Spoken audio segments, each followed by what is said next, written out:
you witnessed Nigeria win the Africa Cup of Nations.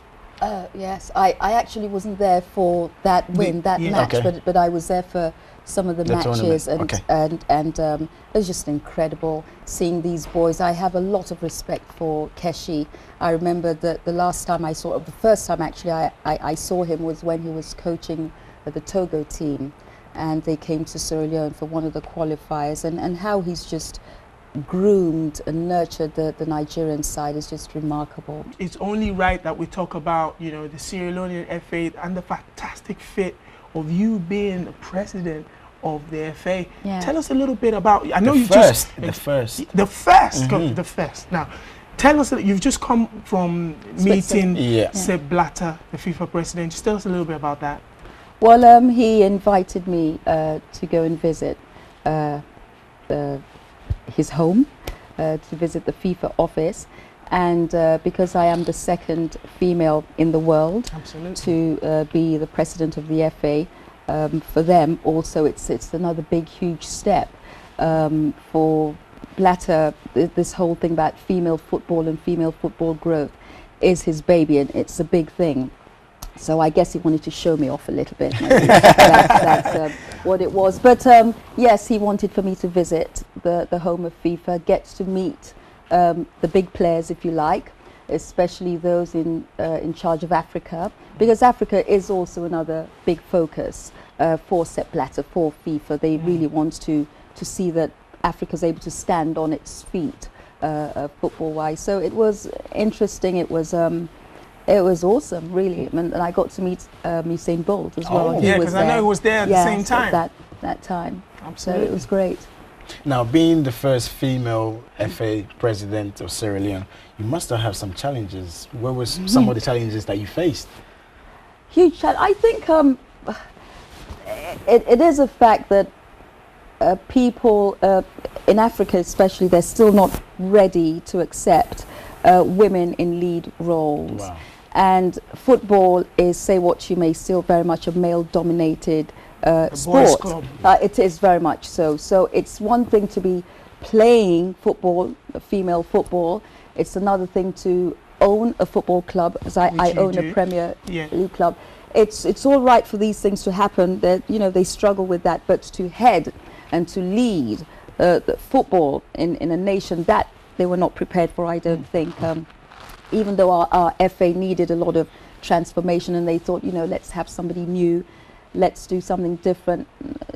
There were challenges there, and it stemmed down to the fact that they weren't ready for a woman. As much as you say they weren't ready for a woman head of the FA, Africa seems to be the only continent that has produced women as the head of the footballing associations in different organizations. How come Africa seems to be, in terms of development when it comes to football and organizations and all sorts of things, we seem to be far behind, but in terms of the leadership and having the opportunity for women, great women like yourselves, to lead the footballing associations, we seem to take pole position. Yeah, well, Lydia Sikera of Burundi. Yes, she's doing quite a good job. Yes. Well, again, you know, our African mothers, African women, we're strong women, you know, and when we set our sights to doing something, we're focused and we get the job done. You know, no disrespect to you men. You probably tend to dither, you know, egos come into play. But, you know, with the women, especially African women, you know, there's a job to be done, we get it done. And again, with the discipline and the egos, back to that. Absolutely. I guess with women, we know when to draw the line. And in my club, I know that we had quite a few challenges with my young boys, the players coming up that age as well. You know, the discipline, they start to think they're big boys, and you need to know when to start clipping their wings. Yeah, absolutely. Now the Sierra Leone League has been is off now, hasn't it, since July? Yes. What are things being done to resolve the issue there? Yeah, well, yes, and of course I am very instrumental in putting that together, because if you've been following with our elections, there was a lot of stopping and starting. Absolutely. And then a normalization committee had to come in. Absolutely. And then during that time, the league stopped. and then the normalization committee decided they would start the league again, and it's during the rains. It's not the ideal time now to start the league, but they did anyway. And after the elections, of course, we had a situation whereby the aggrieved or the opposition faction, those clubs leaning on that side, decided, well, they were going to boycott these games.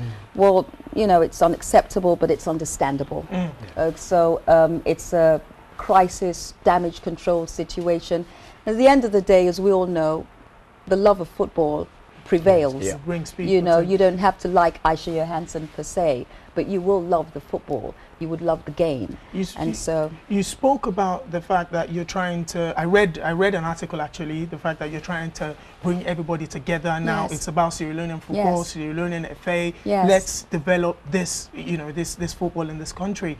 What is, you know, the plan going forward for not only yourself, Isha Johansen, the head of the football in FA in Sierra Leone, but for the football of Sierra Leone itself? Are we going to see, should we be hoping to see Sierra Leone in the next Nations Cup perhaps? Absolutely.